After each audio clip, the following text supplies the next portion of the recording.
কেমন আছো? আশা করি সবাই ভালো আছো, আমিও ভালো আছি। আমি বাঁধাকপিটা সিদ্ধ করে নিয়েছি। এখানে নিরামিষ বাঁধাকপি করব।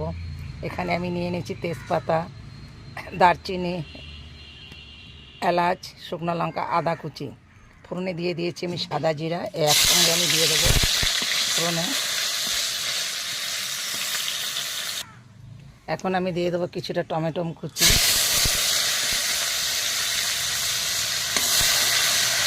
এদিকে এগুলো কিন্তু ভাজা হয়ে গেছে। এখন কিছুটা টমেটো কুচি আমি দিয়ে দিলাম।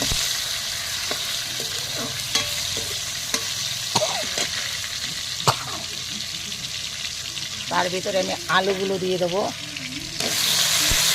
ভালো করে কেটে আমি পরিষ্কার করে কিন্তু দিয়ে নিয়েছি আলুগুলো।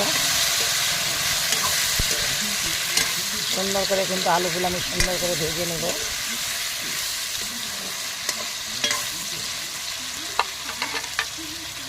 এখন আমার আলুটা ভাজা হয়ে গেছে। দেখো বন্ধুরা, কত সুন্দর কিন্তু আমি আলুটা ভাজছি।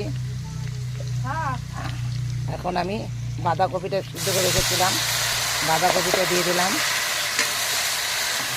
আমি ফোড়নের সাথেই কিন্তু আলুটাকে সুন্দর করে ভেজে নিয়েছি, আলাদা করে ভাজিনি একসঙ্গে।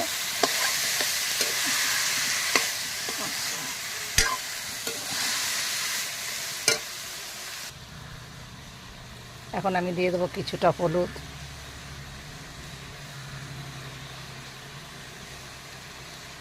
দিয়ে দেবো স্বাদ মতো লবণ,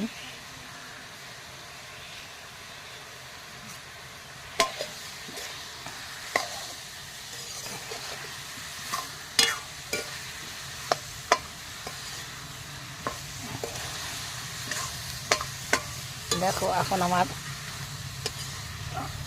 কপিটাকে দিয়ে আমি কিন্তু ঢেকে দিব এখন, কেননা যতটা আলু ভাজা হয়েছে একদম 50% আমার কপিটা ভাজার মধ্যে আলুটা আমার সিদ্ধ হয়েছে, আর 50% কিন্তু আমি ঢেকে দিব, তাতে কিন্তু আমার ভাজা হবে।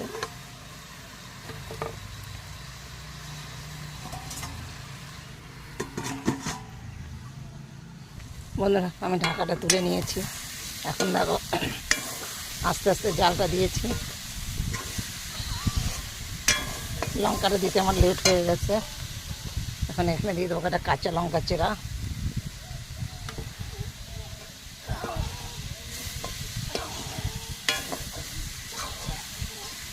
আলুটাও কিন্তু আমার সম্পূর্ণটা সিদ্ধ হয়ে গেছে।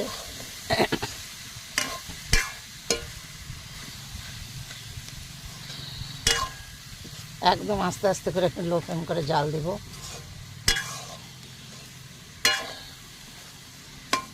আবার আমি